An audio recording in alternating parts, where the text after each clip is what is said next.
Hello， 大家好，欢迎来到经济学小白，我是 Annabelle。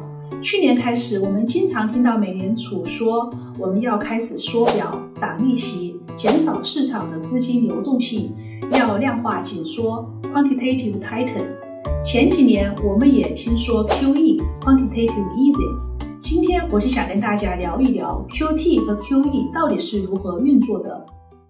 这期节目的知识来源于这一本书 Central Bank 101 Joseph Wong， 他是英国牛津大学经济学毕业，他本人亲自在美国的美联储操作过 QE 的前交易员，也是目前美国的主流媒体和自媒体频繁邀请讲解经济趋势的唯一的华裔。他也是我的老师，大家可以去 Amazon 去买这本书。好了，我想先说一下什么是 QE。QE 最早是发生在2009年，当年的金融风暴爆发，银行出现了流动性的危机，股市下跌，经济进入了低迷期。美联储为了刺激经济，展开了第一轮的 QE。现在我们来看这张图，有投资者、美联储和银行的3个资产负债表。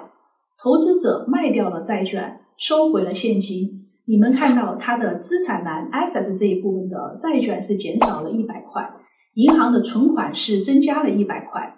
从美联储的资产负债表，我们看到美联储的 assets 栏的债券是增加了100块， liability 栏是减少了100块。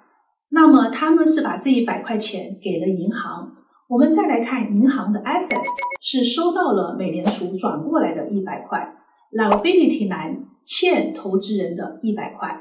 所以 QE 的原理就是美联储凭空印钱，通过银行从投资者的手里买入债券，投资者手里的债券就变成了存款，银行内部的资产 assets 增加，也就是钱变多。QE 发生的时候，美国的 assets 和银行的 assets 都在涨。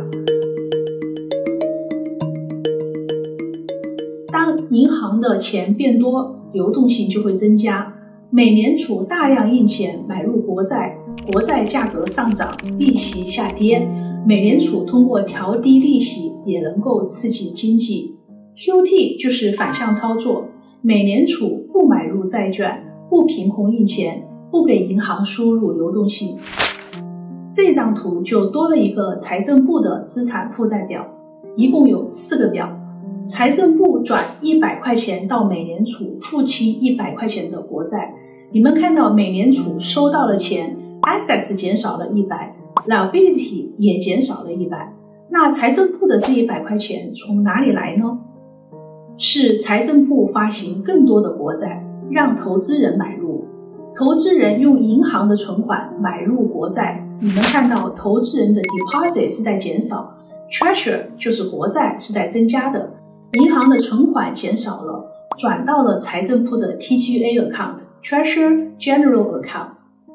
回到我刚才提到过的，财政部再把 TGA 的钱给了美联储，销毁了国债的余额。当投资人都买入了国债，是不是银行的钱就减少了？同 QE 正好相反，当 QT 时，美国的资产负债表是缩小的，银行的现金也是减少的。当美联储不买入国债，国债的价格就会跌，利息就会涨。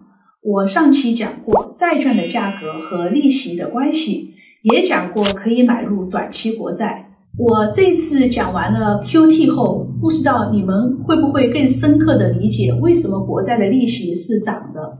美联储希望通过 QT 和 QE 控制利息和市场的资金，调节经济过冷过热。但是真的有效吗？恐怕只是影响到了股市和房市，没有对实体经济起到帮助。这是我未来要做一期节目聊的话题。意不意外？开不开心？最后以托马斯·寿的话收尾：失败是自然的经济周期，公司会产生，公司会倒闭，资本主义会前进。如果您喜欢我的节目，请订阅点赞。